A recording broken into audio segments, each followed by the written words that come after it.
మహామృత్యుంజయ మంత్రం అంటే ఏమిటి? అసలు దాని యొక్క పరమార్థం ఏమిటి? మనలో చాలామందికి ఈ మంత్రం పైన కొన్ని సందేహాలుంటాయి.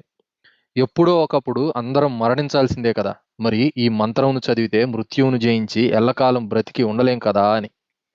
మరలాంటప్పుడు ఈ మంత్రమును ఎందుకు మృత్యుంజయ మంత్రం అంటారు? అనేక వేల మంత్రాలుండగా ఈ శివ మంత్రమునే ఎందుకు మృత్యుంజయ మంత్రముగా చెప్తుంటారు? ఓం త్రయంబకం యజామహే సుగంధిం పుష్టివర్ధనం ఉర్వారుకమిఘబంధనాత్ మృత్యోర్ముక్షీయమామృతాత్. అంటే అందరికీ శక్తిని ప్రసాదించే సుగంధభరితుడైన త్రినేత్రుడైన శివుడిని ఆరాధిస్తున్నాను. దోసపండు కాడ నుండి విడివడినట్లు మరణం పట్టు నుండి విడివడెదను గాక.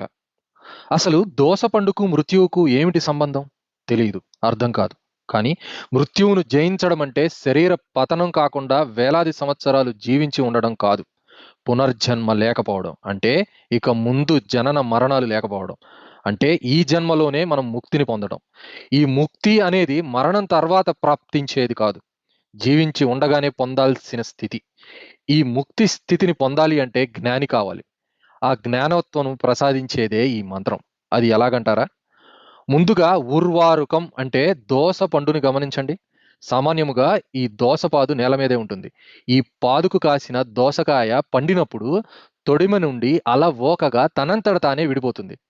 జ్ఞానత్వం పొందిన వ్యక్తి కూడా అంటే జ్ఞాని కూడా ఈ దోసపండు మాదిరిగానే అలవోకగా ప్రాపంచికత నుండి విడిపడతాడు.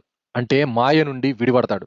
పండిన దోసపండు తొడిమ నుండి విడిపోయి తొడిమతో సంబంధం లేకుండా తొడిమ చెంతనే ఉన్నట్లే జ్ఞాని కూడా ప్రాపంచిక బంధాలనబడే ఈ సంసారం అనే మాయ నుండి విడిపోయినను దేహ ప్రారబ్ధం తీరేంత వరకు సంసారం అందే జీవన్ముక్తుడై ఉంటాడు. జీవన్ముక్తుడు అంటే ప్రాపంచిక ప్రపంచంలో బంధాల చెంతనే ఉన్నను మాయ విడిపడటంతో ఇవి ఏవి అంటక ఆత్మానుభవాన్ని నిరంతరం ఆస్వాదిస్తూ ఉండే వ్యక్తి.